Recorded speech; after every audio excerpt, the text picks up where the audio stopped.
Olá, jovens padawans, professor Anderson na área. Iniciaremos os nossos estudos sobre estatística, verificando conceitos iniciais muito importantes para a compreensão desta matéria. Estatística é uma ciência que fornece métodos para coleta de dados, organização destes dados, descrição destes dados, análise, interpretação, tudo isso com o objetivo de orientar a tomada de decisões. Portanto, a estatística é uma ciência, é um ramo da matemática, responsável pela coleta, organização, descrição, análise, interpretação de dados. Tudo isso para orientar a tomada de decisões. No Brasil, o principal órgão governamental responsável por estatísticas no país é o IBGE, Instituto Brasileiro de Geografia e Estatística, cuja missão é descrever o nosso país, é retratar o nosso país através dos números. A estatística se presta a diversos fins. Um exemplo, um partido X deseja saber a intenção de votos a respeito de seu candidato no desempenho de uma determinada eleição. Um hospital privado deseja saber a qualidade, a percepção de qualidade dos seus serviços prestados através de uma pesquisa realizada com o público que foi atendido.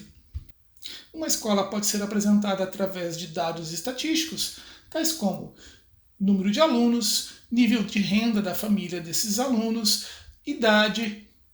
Uma montadora, ao lançar um veículo, pode fazer uma pesquisa frente aos seus consumidores para descobrir que tipo de veículo ela deve fabricar que possua melhor condições de venda, melhor aceitação no mercado. Informações estatísticas relevantes, como por exemplo a evolução do PIB, Produto Interno Bruto, isto é, a soma de todas as riquezas produzidas pelo país, pode ser acompanhada através de gráficos, com informações através da evolução deste Produto Interno Bruto em termos de porcentagem. Aí você tem como exemplo um gráfico da evolução do PIB ano a ano, isto é, 2012, 2013, a cada ano até o ano de 2019, em porcentagem. Então você vê aqui que no ano de 2012 o PIB subiu 1,9%, sempre referente ao ano anterior. No ano de 2016, o PIB caiu menos 3,3% em relação ao PIB do ano anterior. No ano de 2019, o PIB subiu 1,1% em relação ao ano de 2018. Você pode também encontrar informações estatísticas a respeito do seu clube preferido de futebol. Por exemplo, neste gráfico de barras horizontais, você vê o ranking das torcidas no Brasil, onde você está contemplando torcedores acima de 16 anos em milhões. Em primeiro lugar, aparece o meu querido Flamengo, com cerca de 17% da torcida brasileira, cerca de 22,62 milhões de torcedores. Neste gráfico, você verifica a dívida pública bruta do governo geral do Brasil em trilhões de reais. Veja que no ano de 2019, a nossa dívida bateu um nível de 75,9 trilhões de reais. Um número bastante preocupante. Presença do trabalho escravo por setor econômico. Este tipo de gráfico é chamado gráfico em pizza. Você vê aqui informações do número de trabalho escravo encontrado na agricultura, na criação de animais, na construção civil, no madeireiro, carvão, mineração ou outros setores econômicos onde ainda, infelizmente, ocorre a presença do trabalho escravo. Ramos da estatística. A estatística pode ser dividida em estatística descritiva. É a parte da estatística que trata apenas da coleta, descrição, organização e apresentação dos dados. Na estatística descritiva, não são tiradas conclusões, é apenas apresentado um quadro geral através dos números dos dados que se pretende descrever. Estatística dedutiva ou inferencial. Esta parte da estatística já vai tratar da análise dos dados, buscando chegar a conclusões, tentar fazer previsões de comportamento de variabilidade.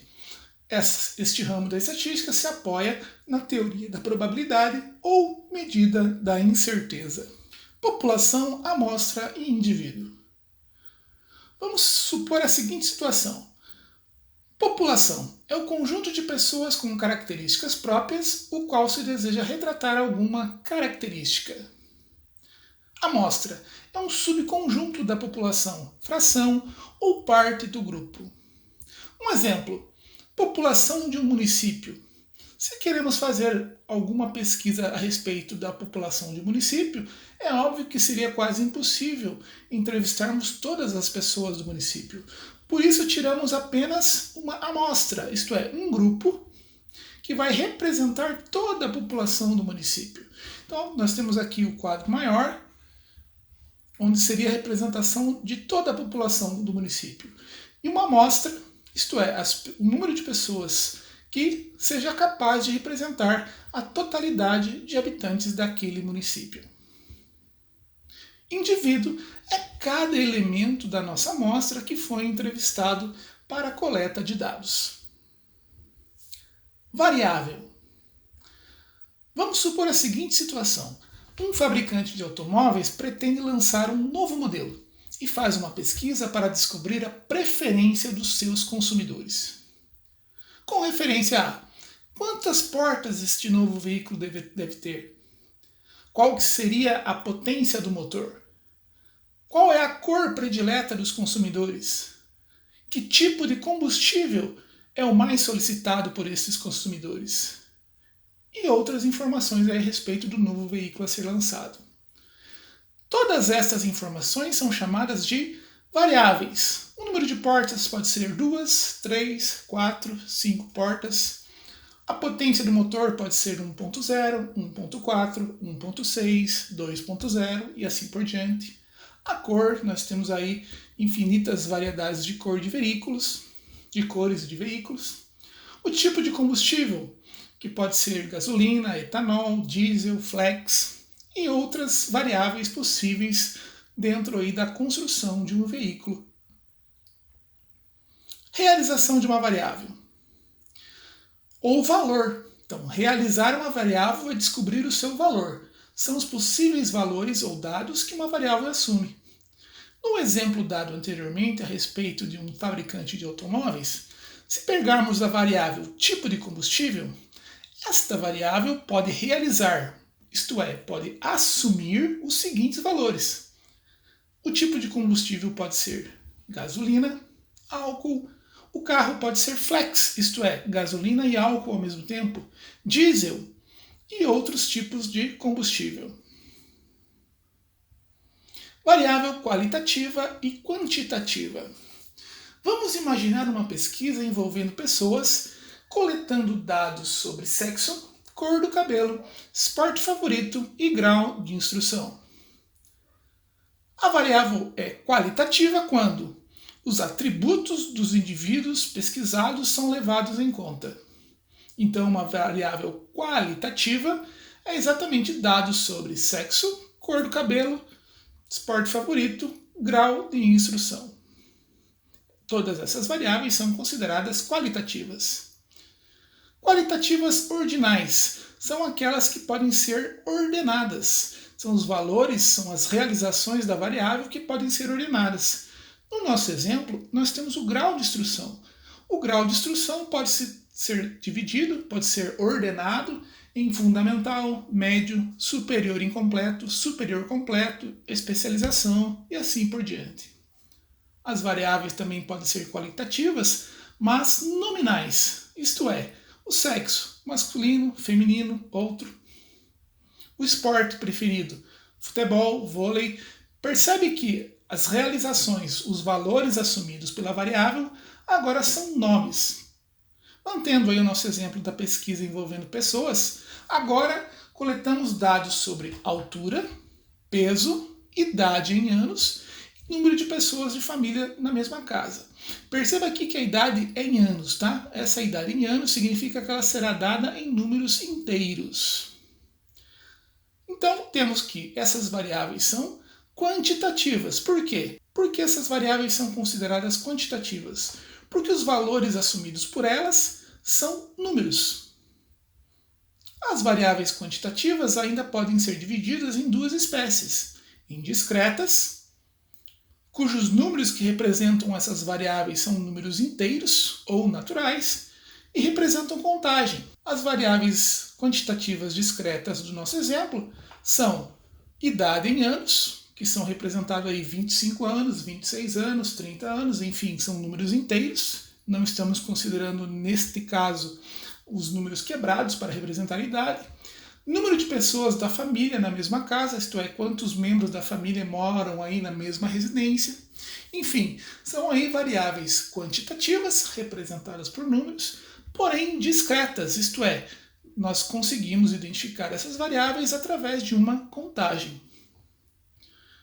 E as variáveis quantitativas também podem ser contínuas, isto é, são dados oriundos de medidas. A altura e o peso são exemplos aí de variáveis quantitativas e contínuas, porque o peso pode ser 30 quilos ou também 50,2 quilos, isto é, você tem aí números, vamos dizer, grosso modo, quebrados para você representar as variáveis contínuas. A altura é a mesma coisa, você não tem apenas números inteiros para a altura. Se você tiver uma altura expressa em metros, um sujeito, uma pessoa, pode medir, por exemplo, 1,81 m, que é exatamente a medida da minha altura. Grandezas. Tudo aquilo que pode ser contado ou medido. Então, na natureza, no nosso mundo, tudo aquilo que pode ser contado ou medido, nós chamamos de grandeza.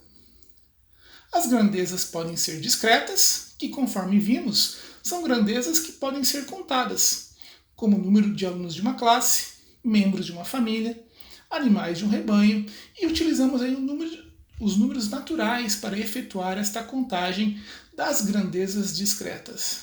Ou as grandezas podem ser contínuas, que são aquelas que são medidas. Altura de uma pessoa, medida de comprimento, área e volume de objetos, amplitude térmica.